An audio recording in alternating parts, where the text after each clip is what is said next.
अचानक तेज आंधी के साथ मोटी मोटी बूंदें गिरने लगी। बच्चों को स्कूल छोड़कर लौट रही गीता जल्दी जल्दी कदम बढ़ाने लगी। रास्ते में उठता धूल का गुबार उसके कदम रोक रहा था।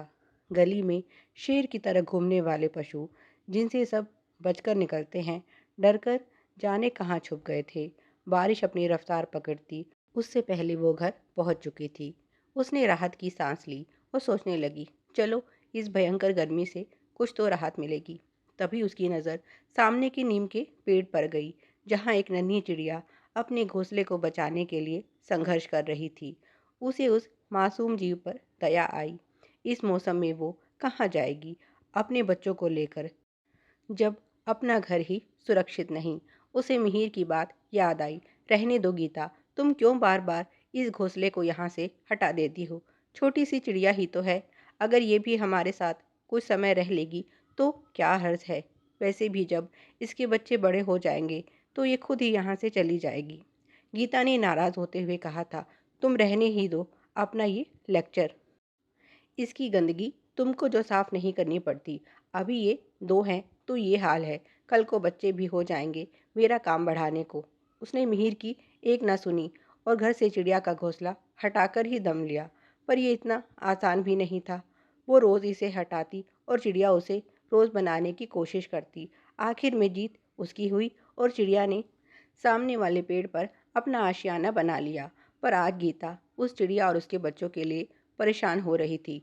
वो लगातार भगवान से उसके घोंसले को बचाने के लिए प्रार्थना कर रही थी। उसने मिहिर की बात मानी होती तो आज वो परिवार मुश्किल में ना होता। पता नहीं ये आफत की बारिश कब रुकेगी। अब तेज़ हवा और वर्षा के कारण वो ठीक से कुछ देख नहीं पा रही थी। अपने बच्चों को स्कूल से वापस लाते समय उसे बड़ी परेशानी उठानी पड़ी। बारिश से उनको किसी तरह बचाने की कोशिश करते हुए आखिर वह घर आ ही गई। घर पहुंचकर जो सुरक्षा और शांति मिली वो कुछ अलग ही थी। उसका ध्यान अब भी उस घोंसले पर था। जब उसे अपने बच्चों को बचाने में इतनी जद्दोजहद करनी पड़ी तो वो नन्ही सी जान कैसे अपने परिवार की हिफाजत करेगी। कुछ देर बाद जब सब शांत हुआ तो गीता ने देखा घोंसला नीचे गिर चुका था। चिड़िया उसे चिंता सताने लगी। तभी उसे चिड़िया और उसके बच्चों की आवाज़ सुनाई दी। वे उसके घर में उसी जगह छुपे बैठे थे जहाँ से वो बार बार उनको भगा देती थी। लेकिन आज एक माँ दूसरी माँ के अपने बच्चों के प्रति प्यार और समर्पण को समझ चुकी थी। इस बार उसने उन्हें भगाने की जगह उनके लिए धीरे से उस जगह के पास दाना पानी रख दिया और खुद अपने बच्चों के खाने की व्यवस्था करने रसोई में चली आई।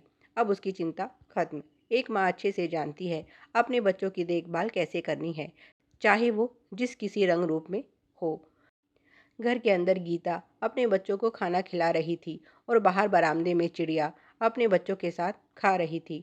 दोनों माँ अपने परिवारों को सुरक्षित देखकर खुश थी।